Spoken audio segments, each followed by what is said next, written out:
The one commodity that is most valuable on this earth is time. Time to love, time to live. From the moment the human body is born, it begins dying. I can live with no responsibility whatsoever. The price I pay is that nothing matters. Or I can reverse it and everything matters. But I have to take the responsibility that's associated with that. And so if your life isn't everything it could be, you could ask yourself, well, what would happen if you just stopped wasting the opportunities that are in front of you? What is death? Is it the end? Or is it the beginning? And what is life? What is this thing we call life? What makes life so unique and so beautiful? It is beautiful because whatever you have that you may be facing, what you may be dealing with, life is still good. You are living and achieving your dreams. Find time to better yourself, read, explore, research, live life, do things you've never thought of doing before. That's what it's all about. It might not be fun, it might not be easy, but it is profitable.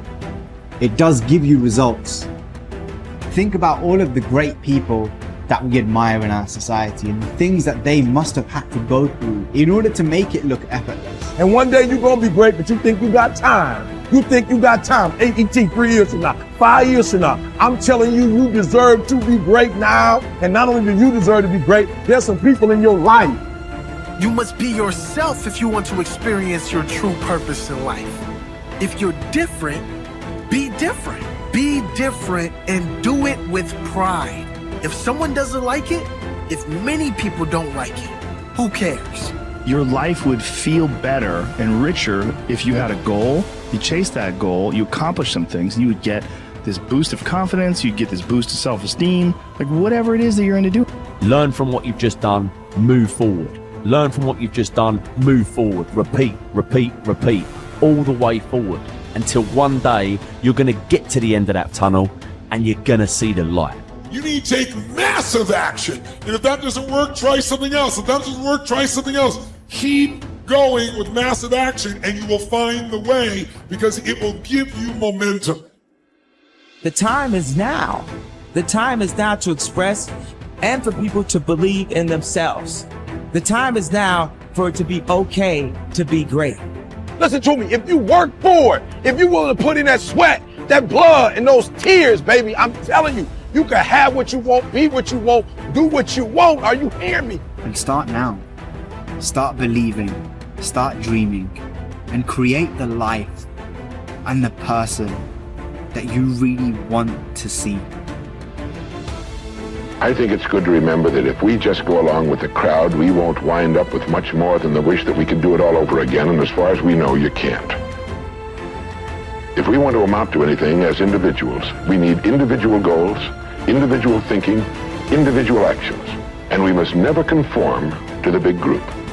We must love them, we must help them, we must serve them, because our whole success will depend on our ability to do these things. But never lose our own individuality and our identity by permitting ourselves to become submerged in what has historically proved itself to be little more than a suffocating sea of indirection and purposelessness. If we want to emulate someone, fine, but let's be choosy in whose steps we follow. It's the only life we've got. And remember to think. Imagination is everything, and we can become what we can imagine. If you find yourself getting depressed and down at the mouth, as we all get once in a while, you might want to remember this quotation by Dean Briggs. He said, "Do your work.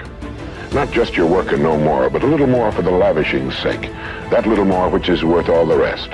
And if you suffer as you must, and if you doubt as you must, do your work. Put your heart into it, and the sky will clear. And then out of your very doubt and suffering will be born the supreme joy of life."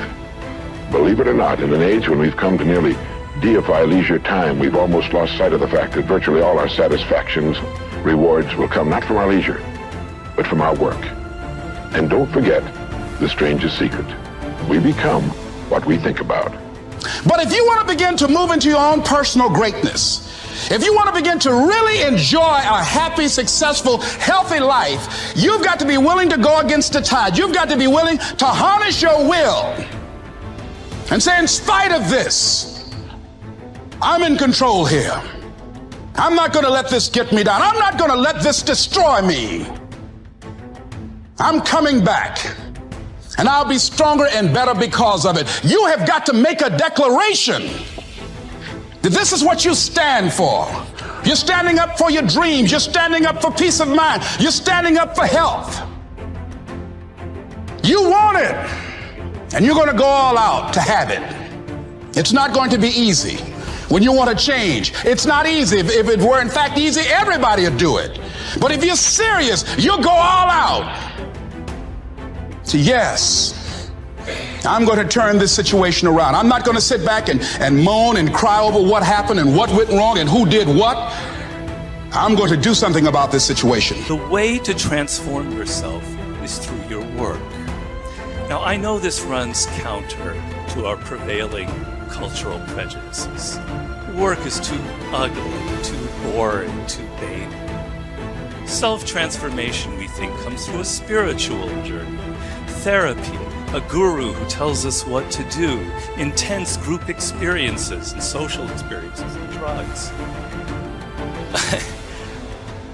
But most of these are ways of running away from ourselves and relieving our chronic boredom.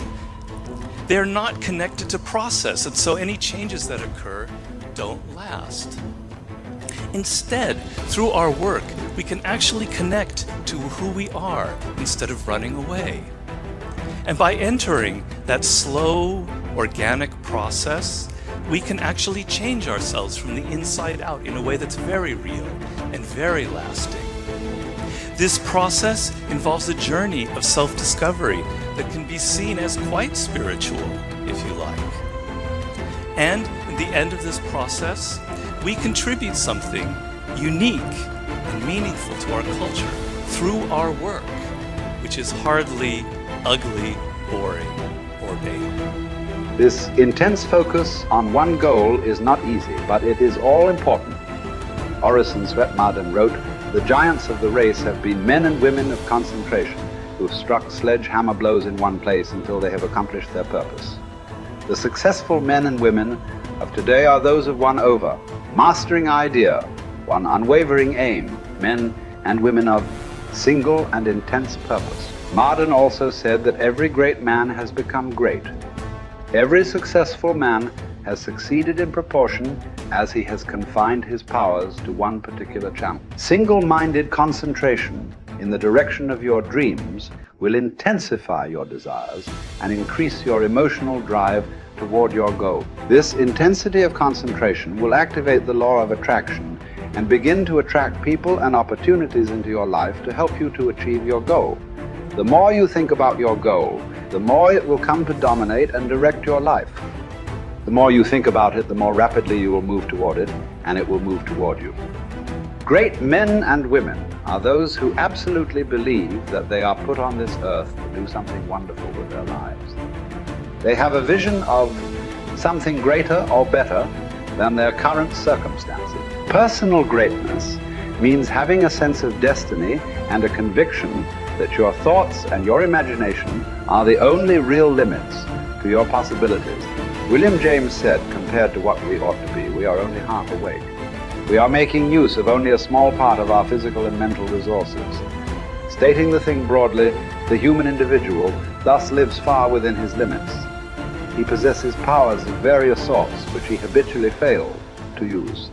The founder of Success magazine, Orison Swett Marden, once said, "There are powers inside of you, which, if you could discover and use, would make of you everything you ever dreamed or imagined you could become." In a 5-year study of leaders reported on in his book, Leaders, Warren Bennis discovered that each of them consciously avoided the comfort zone by continuously setting higher goals. They never allowed themselves to become complacent. They lived their lives fully extended, always striving to be and do more. To develop unshakable self-confidence, you need to see yourself and think of yourself as a leader, and to do what leaders do. You need to stretch yourself toward the outermost boundaries of your potential. You need to set goals that draw out of you the very best that is in you. You need to work toward objectives that cause you to feel a sense of mastery and peak performance.